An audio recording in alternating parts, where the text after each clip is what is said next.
क्या कर रही है मेरी लाडो? पापा देखो ना, मैंने क्या बनाया है। अरे वाह, ये तो बहुत ही सुंदर है। पर ये है क्या लाडो?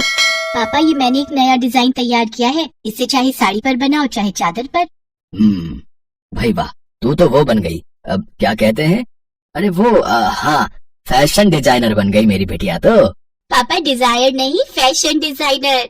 प्रिया की इस बात पर हरीलाल भी हंसने लगा। हरीलाल अपने गांव का एक छोटा किसान था। उसके पास खेती के लिए ज्यादा जमीन नहीं थी, इसीलिए उसकी आर्थिक स्थिति भी ज्यादा अच्छी नहीं थी।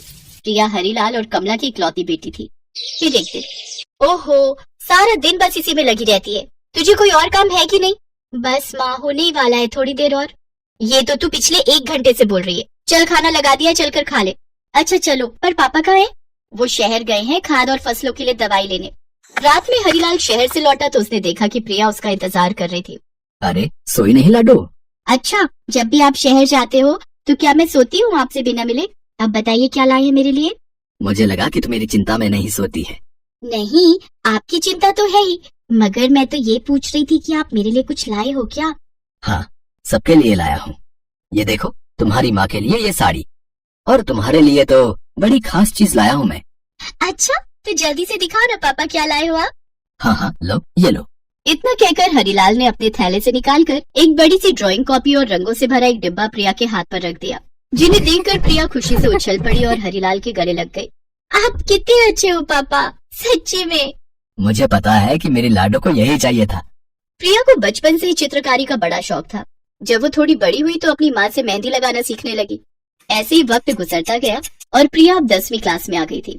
प्रिया की अच्छी पढ़ाई के लिए हरीलाल ने बड़ी मुश्किल से पैसे जोड़कर उसे शहर में पढ़ने के लिए भेज दिया।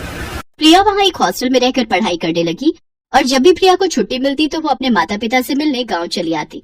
ऐसे ही एक दिन, अजी सुनो, देखो लाडो आ गई। अरे वाह, मेरी बिटिया आ गई। कैसी है मेरी लाडो? मैं एकदम ठीक हूँ पापा, आप बताओ। वो हॉस्पिटल वाले तुझे कुछ खाने को नहीं देते क्या? नहीं माँ, सब बढ़िया है, खाने पीने की कोई दिक्कत नहीं है। प्रिया के आने से हरीलाल और कमला बहुत ही खुश थे। तीनों ने मिलकर घंटों बातें की और फिर रात में बातें करते करते ही प्रिया सो गई। जब वो सो गई तब कमला ने धीरे से हरीलाल से पूछा, अब लाडो सो गई क्या? हाँ, थकी हुई होगी ना, तो सो गई। वैसे रात भी तो बहुत हो गई है।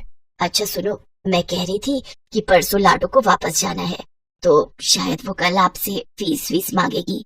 आपके पास पैसे वैसे तो है ना? हाँ, मैं जानता हूँ कि उसके हॉस्टल और कॉलेज की फीस भरने का वक्त आ रहा है। मैंने लाला जी से बात की है, उनसे 10,000 रुपए उधार मांगे हैं। फसल कटते ही लौटा दूंगा।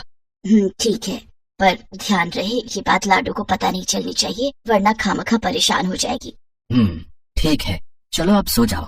हरीलाल और कमला सो गए, लेकिन प्रिया जाग रही थी और उसने हरीलाल और कमला की सारी बातें भी सुन ली थी। वो बहुत देर तक अपनी आंखें बंद करके लेटी रही और सोचती रही कि आखिर जिस मुसीबत से उसका परिवार जूझ रहा है उसका हल कैसे निकाला जाए। वो इतना तो समझ गई कि उससे ही अपने घर की आर्थिक स्थिति ठीक करनी होगी।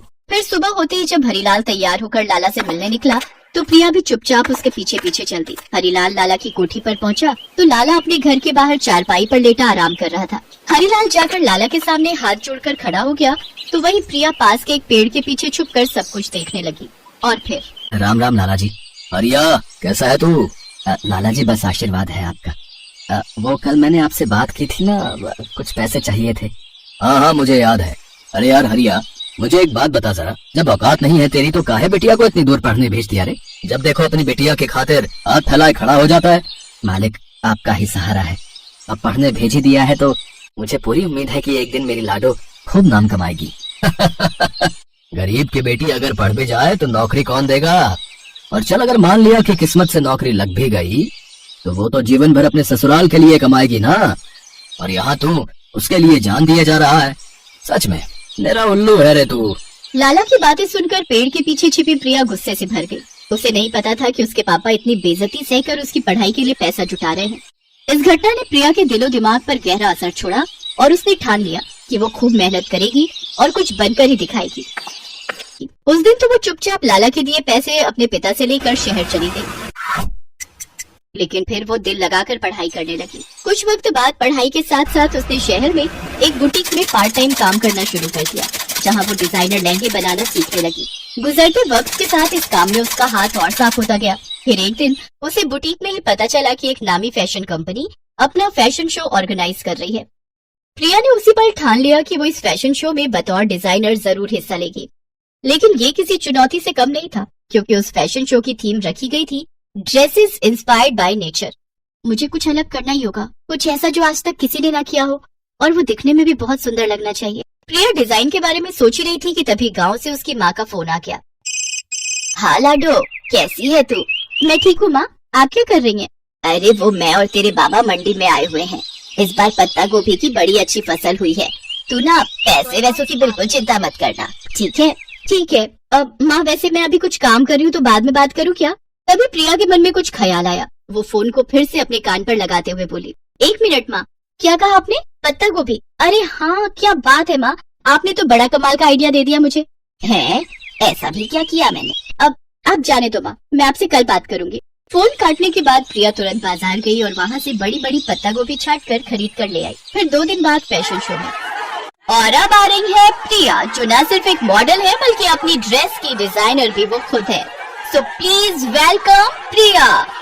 अनाउंसर की बात सुनते ही सभी लोग रैंप की तरफ देखने लगे, क्योंकि प्रिया के पास मॉडल हायर करने के लिए पैसे नहीं थे, इसीलिए उसने खुद ही अपनी ड्रेस पहनी थी। वो ड्रेस पूरी तरह से पत्ता गोभी के हरे पत्तों से बनी हुई थी। ड्रेस में पत्तों से बना एक खूबसूरत लहंगा था और ऊपर का टॉप भी उन्हीं हरे पत्तों से बनाया गया था। इस ड्रेस में प्रिया बिल्कुल एक हरी जलपरी जैसी लग रही थी। प्रिया के इस अनोखे लहंगे को देखकर फैशन शो में मौजूद सभी लोग जोर जोर से तालियां बजाने लगे। फिर शाम को उसी फैशन शो की पार्टी में।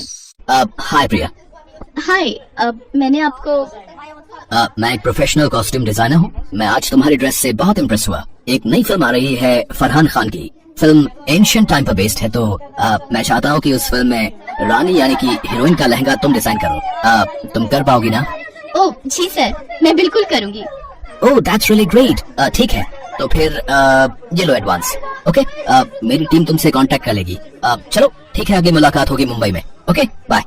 हैरिस ये बात कहकर वहाँ से चला गया। प्रिया उसे जाते हुए देखती रही।